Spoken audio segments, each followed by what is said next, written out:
Global goals for noble souls, transforming our world to a better wonder to behold. No poverty, zero hunger, for the elderly or younger. Good health and well-being, good education, empowering women to become sensation. Clean water and sanitation, is it not the right of every nation? Economic growth, inclusive and sustained, through industry, innovation and infrastructure be gained. Reduce inequality for sure. Make cities and human settlements safe and secure. Take urgent actions to combat climate change. Conserve like below water, land, ensure we do not estrange. Justice for all, a peaceful and empathetic nations. Let us all partner to achieve these goals and provide much needed salvation.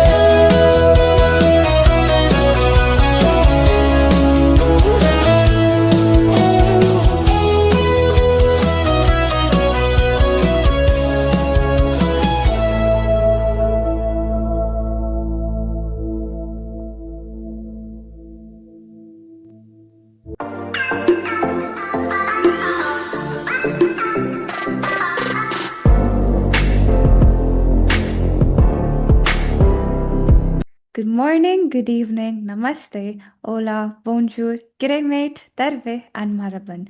This is Namya Joshi, your host for the day. Welcome to episode 128 of the podcast Each One Teach 10, An Amazing World of STEM, an inspiring venture where we'll be discussing that STEM is a part of every day for every kid. We all will learn together how to build that STEM culture. Well, today's conversation sits at the intersection of gaming, psychology, growth, creativity, and decision making.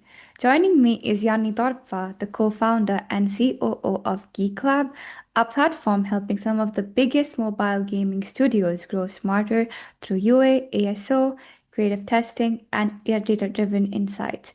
But beyond the analytics and metrics, what really fascinated me while exploring Geeklab was, the deeper question that how do you balance creativity with prediction in an industry that is built around attention? Well, that's what we're here to discuss today. Jani, it's so great to have you here today. So, mitä kuuluu?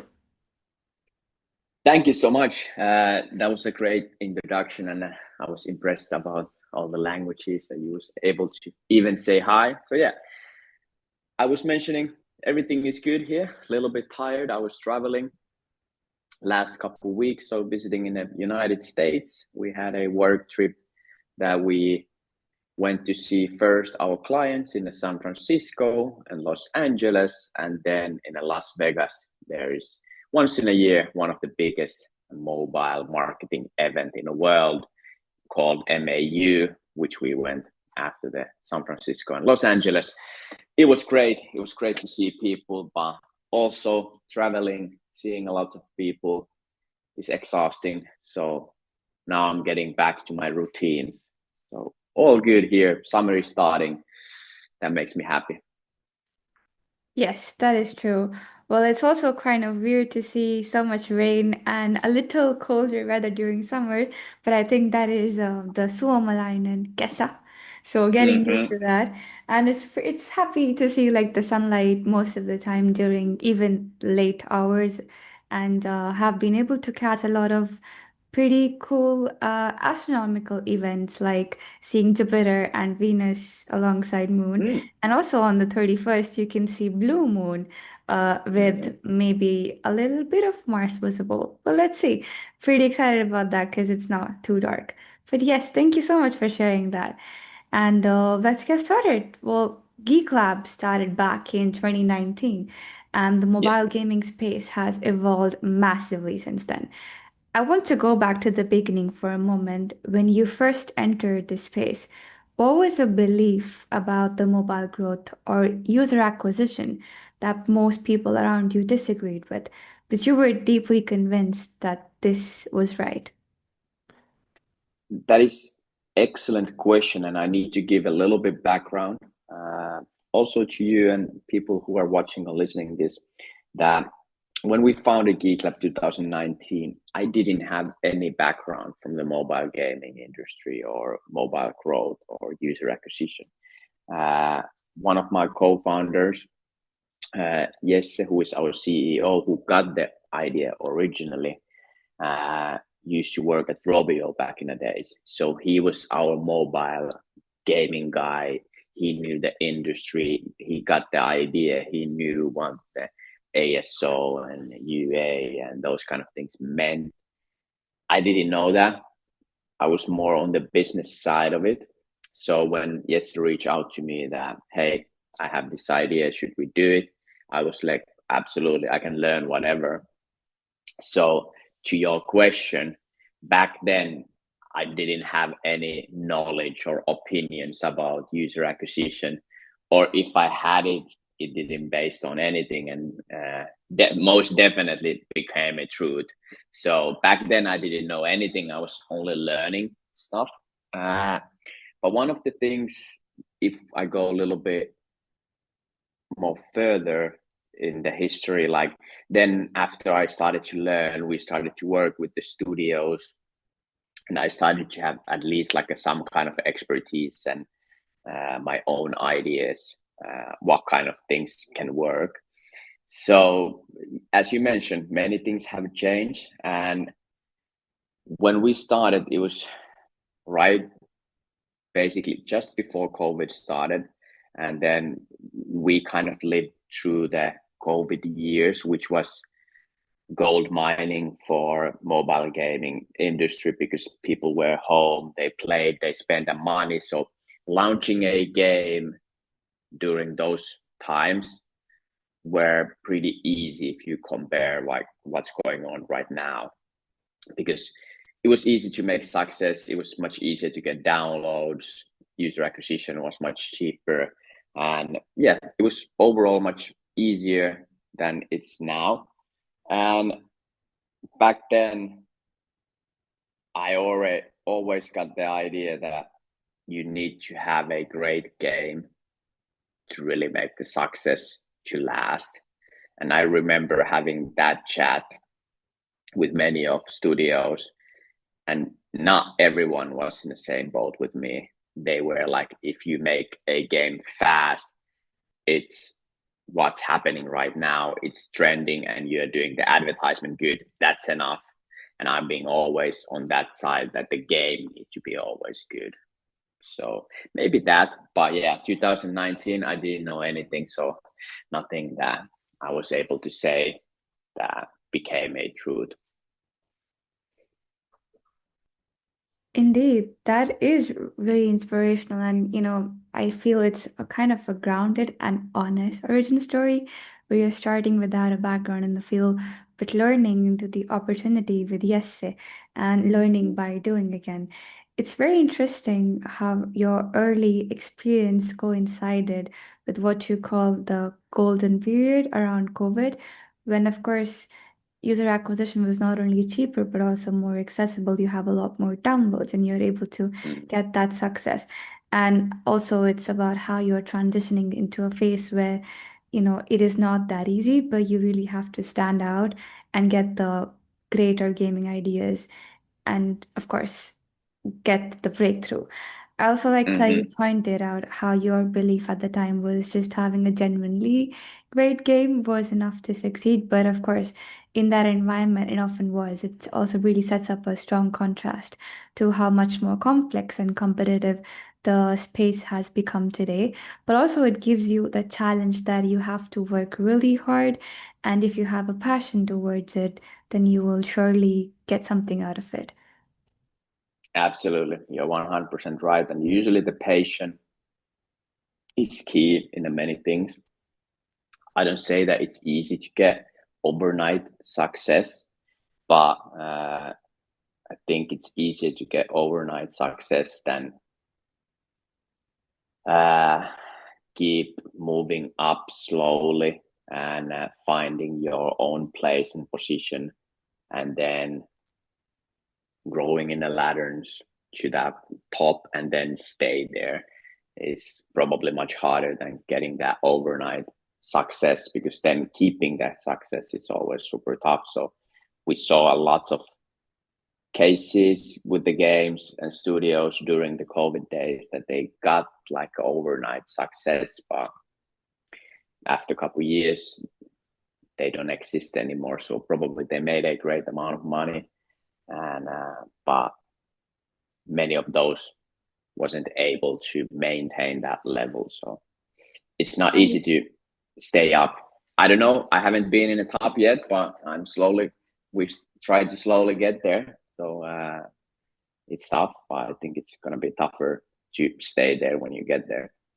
Indeed, I think sustaining the level that you have been maintaining is very hard, but it's just getting the knack of it and improving with time. You cannot just remain static. Like you mentioned, you have to see the kind of things that exist around you, see the trends, and then keep on innovating. Because being static will leave you just there because the bar keeps on raising itself, and so shall you, well, alongside it. That's really interesting. And if we, get into your leadership and decision making here. So, your work in an industry that is heavily driven by numbers, analytics, and optimization. And I'm very curious, like, what's a decision that you made at Geek Lab that looked completely correct on paper, yet instinctively kind of felt wrong to you? And how did that situation unfold in the end? That's also great question, and I appreciate a lot that you have such a smart and intelligent questions. You are an intelligent person overall. Uh, I think we have done so many mistakes, and we still keep doing those mistakes. So it's hard to say one, uh, but we are super good on my point of view, and why we have survived even like the tougher times, and why and how we being able to work with the biggest companies in the world and getting the success that we're right now having, is that we are flexible and fast paced company, that we are able to change the direction and we can learn from the mistakes, and we don't hesitate to try things. And when we see that there is a mistake, we are able to change the direction pretty fast. So there have been so many things that we have done, and we've been looking that, okay, on paper this is perfect plan, and then it takes like a 1 week, 2 week, 1 month, and we realize like this is opposite, like we're doing this fully wrong. Examples that comes in my head is when we're talking about monetization model, like how we want to monetize our business model. That's one thing that we've been changing multiple times. We have done a lot of mistakes, pricing point of view, price range, even what kind of services we are providing.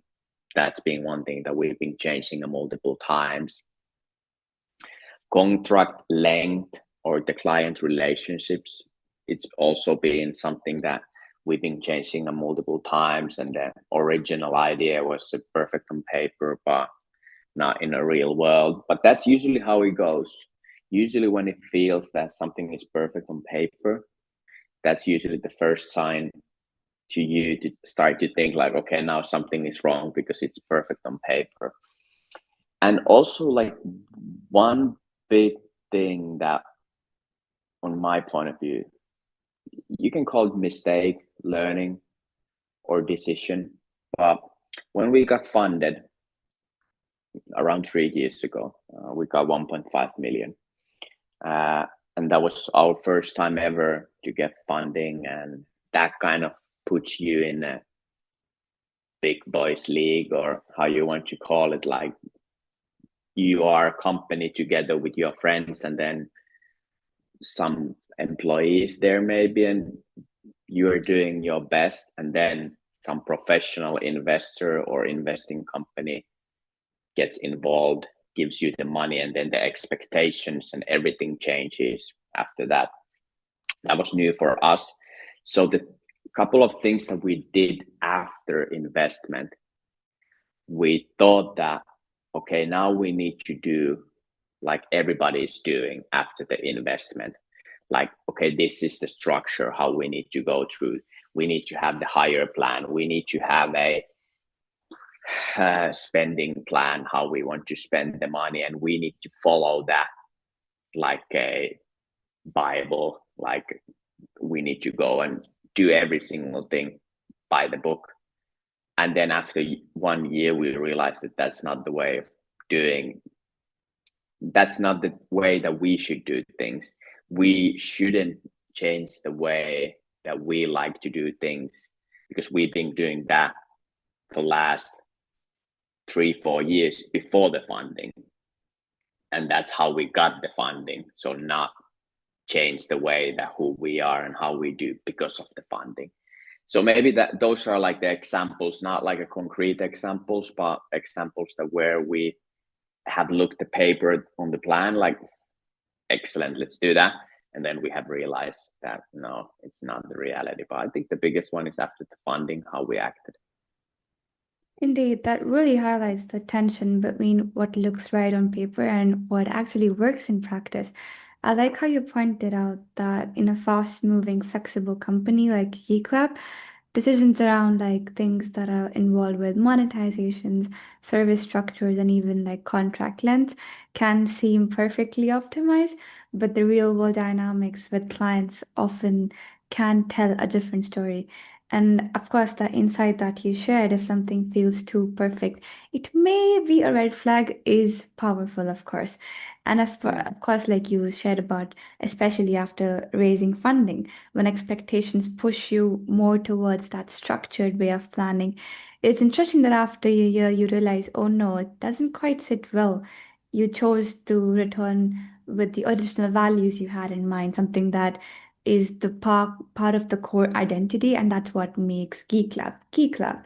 And that again it shows about the kind of self-reflection and self-correction about a lot of things that keeps the company grounded and follow that passion and the vision it started itself with. Yeah, I'm always highlighting when I'm chatting with anyone who wants to have a startup or found a company or be an entrepreneur or whatever, that when you do it in your way, and then keep doing that, even if it fails or not, because then you keep everything real. Because if you start to change how you can change how you do things, because that's called learning. Because if you learn that something is need to be done differently, you need to learn and you need to evolve and you need to do things differently. But if your mindset and your idea, how you see your business or how you see the world, what are your values, if you start to change those, it's hard to navigate, or it's hard to get the success, because basically all of us can learn the same things. Some people learn it much faster, some people learn it differently, but basically if me and you start to learn something that it's fully out of our reach, like the thing that we don't know anything about, both of us can learn it. You might learn it faster or in a different way than I do, but we can still learn it. The only difference is our own mentality, our own values, and that's kind of the key factor. So if you lose that, it's hard to get the success on my point of view. That is true. I read this quote other day that tough experiences in life can either make you wise or wounded. The choice is yours, Mm-hmm. and it's so important that you choose the first part of it. And of course, even if you get wounded, it's hard. It's important that you come back and you step out of that zone and do not remain in that bubble that okay, things have gone wrong and it's not going to work out. You need to focus on the positive side that well, this was a learning in and out of itself, and you have to focus on that again, the vision on why you started. And when you remind yourself that, well, I think that is the first step to again getting back to that zone of making things right. Absolutely. Amazing. Well, mobile games are designed, of course, to capture attention better than almost any other form of media. Through building Geeklab and studying user behavior at scale, what have you learned about people, like attention, emotions, the decision making that actually applies far beyond the gaming part of it? Again, great question. And that's basically what mobile games are looking for, like how you can get players or users' attention, and so they can make the decision to download the game, start to play, and how you can hook them in.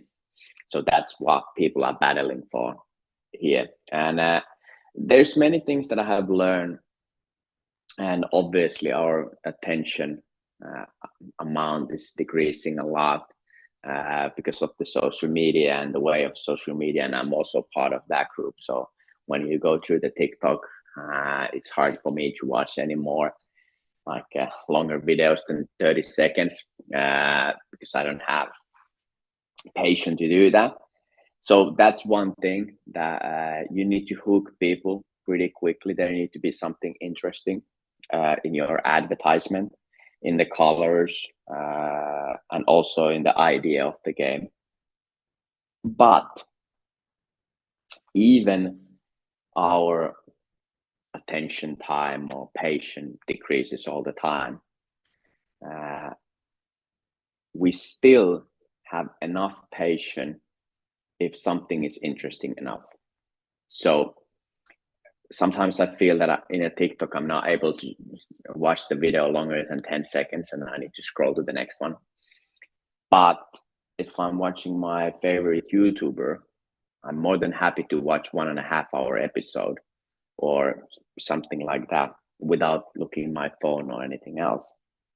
So that also goes hand in hand when we're talking about like user acquisition and advertisement in a mobile gaming field. Even it need to it need to have a hook, you need to get your attention, but there need to be something interesting enough to get people watch it a little bit more so they can make the real decision that they want to download. And how people make the decisions is basically based on feelings and emotions. So it doesn't matter how good the game is, or even, which is one big thing that probably you also know, there's a fake ads that it doesn't look at all what inside the game. But if you do those correctly, they work super nicely. But how you do fake ads correctly is that you are selling the emotion of the game. So it's not the game that you're going to play, but you are playing with the same team, same emotions, same feelings that you can have inside that game. Then it can still work. Even if it's fully different game, in advertisement, you're seeing that you need to survive in alone in a winter wonderland world in the woods. You need to make the fire by yourself, and you're like, okay, that looks super exciting. Then you download the game and it's a 4x game where you're just clicking things and building your own village. It's fully different experience, but the emotions are pretty much the same because the game is themed by winter, surviving, and those kind of things. So that can still work. So there's many different things, but you need to have something interesting. You need to have some kind of hook, and then you need to sell the emotions, and emotions need to match what you have inside the game.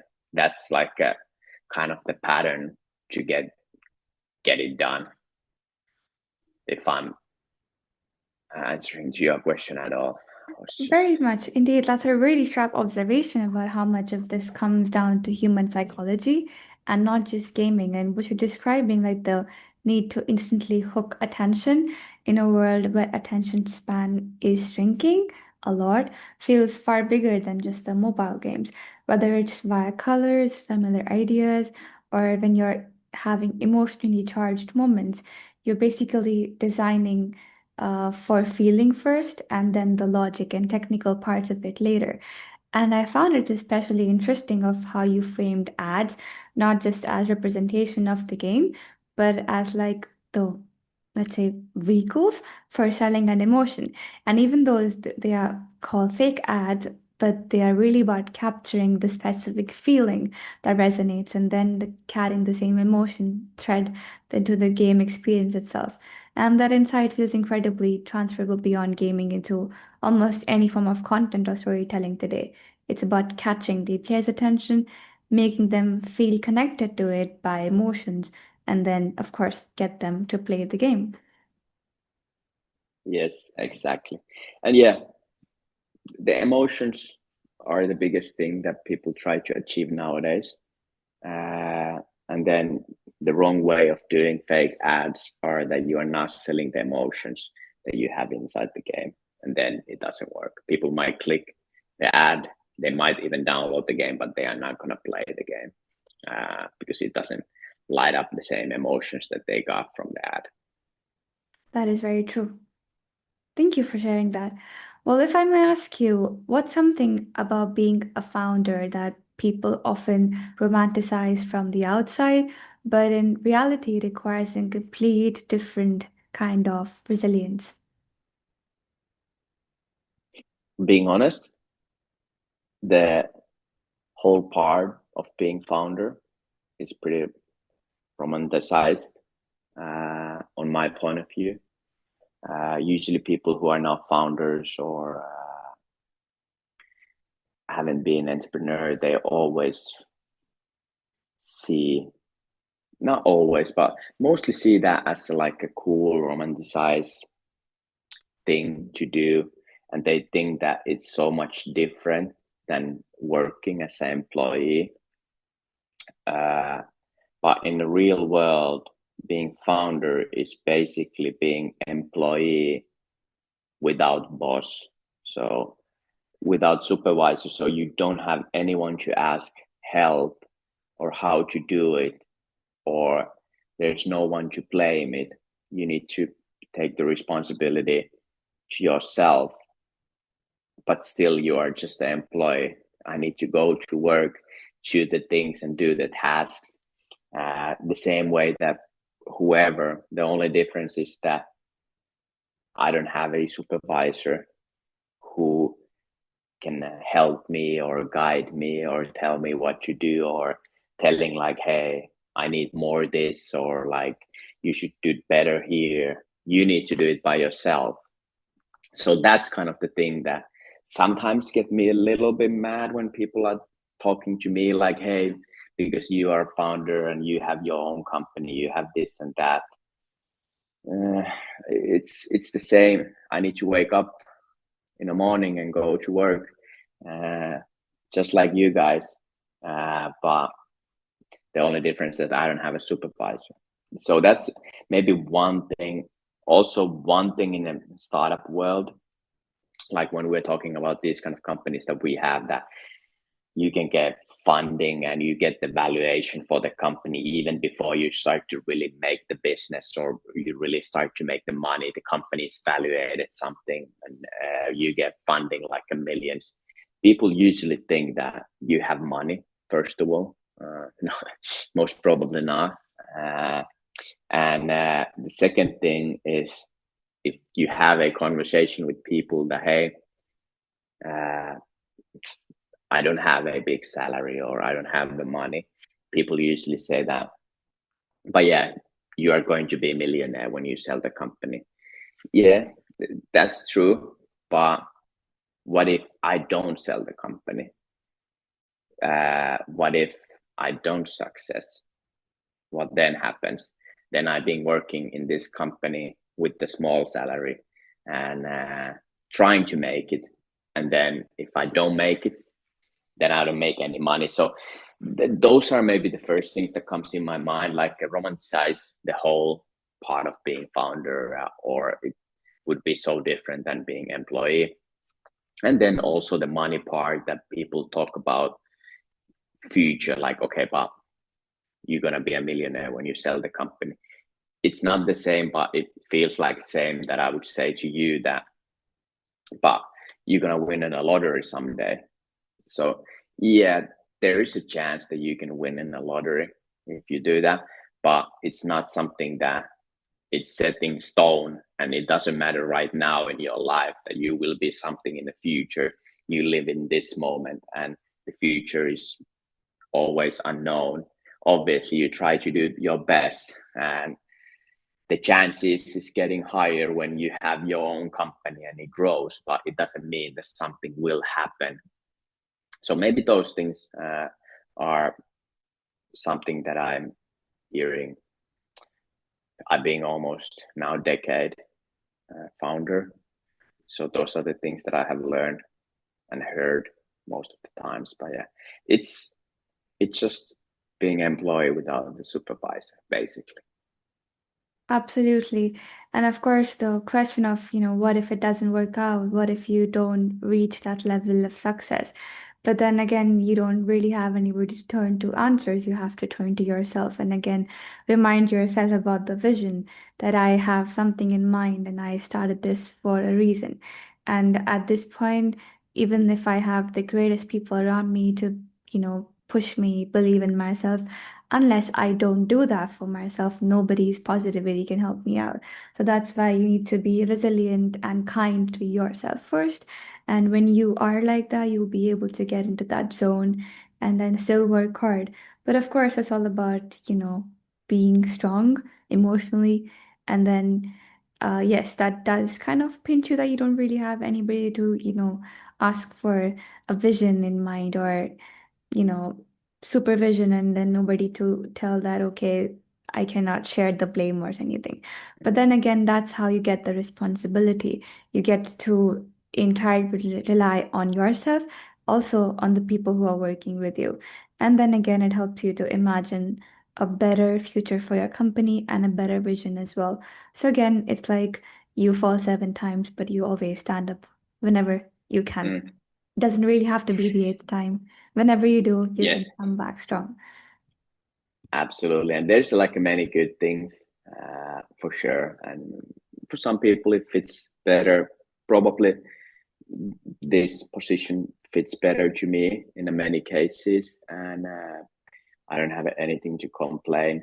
A couple things that I'm missing sometimes is that, as you mentioned, you should be good to yourself and also forgiving to yourself, because you are the employee and supervisor at the same time. So you need to give the feedback to yourself and reflect a lot if you want to be better. So one thing that I miss is when you have a bad day or lazy day, like all of us are having.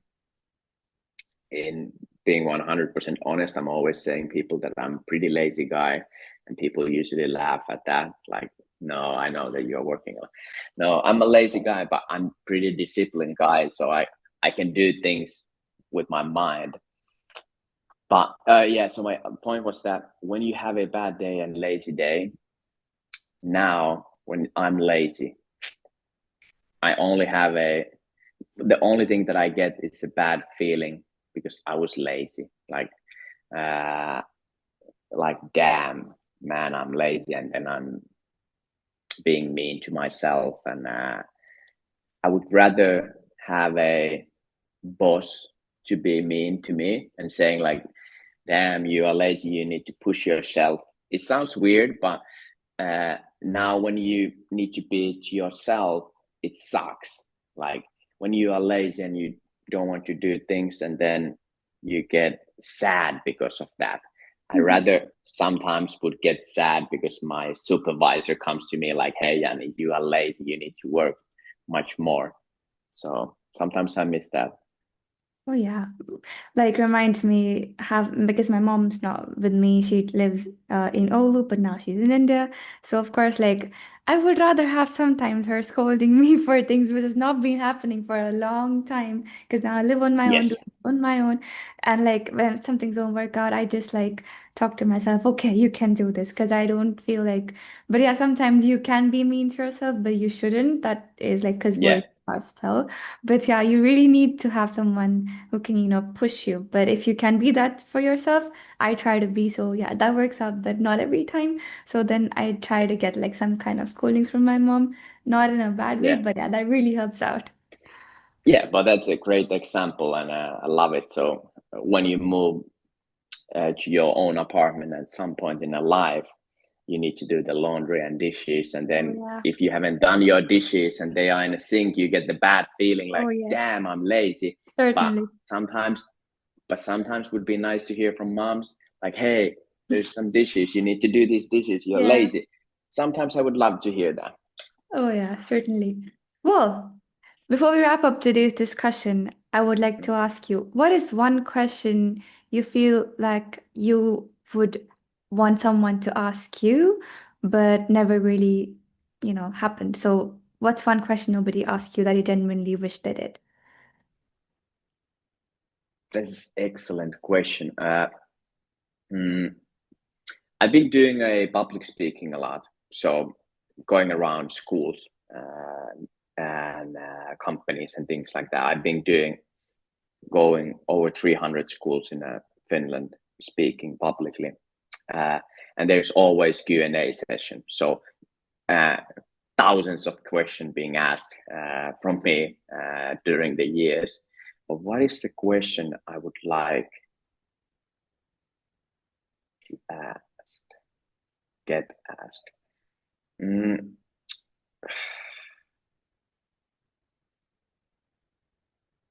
I think sometimes it would be nice to hear the question like how you are able to handle all of that. That's maybe sometimes that I would like to hear, or some kind of question that relates to how I got here, like how you were able to survive all the things at the same time and how you are really doing, and maybe those kind of things. Always the questions are like more about the success or Mhm. more about the concrete things. So yeah, how you are able to do all of that. Maybe that's the question that sometimes would be nice to hear. Yeah, of course. And that also makes you self-reflect all about your journey and Mm, makes you think about like what works out, what didn't, and if that didn't, what did I do? Like not just professionally, but personally to help myself mm. out of that. Well, yes, I feel it's been an amazing discussion today, listening about all your journey, not just about gaming and growth, but of course, really about insightful human behavior, leadership, and of course, navigating uncertainty while building something very successful. So, thank you so much for joining me today. It was an absolute honor to have you on the podcast. Thank you so much. It was great. It made me super happy. Thank you, and thank you everyone for joining and listening. I'll see you in the next episode. Till then, each one teach 10. Have a nice day.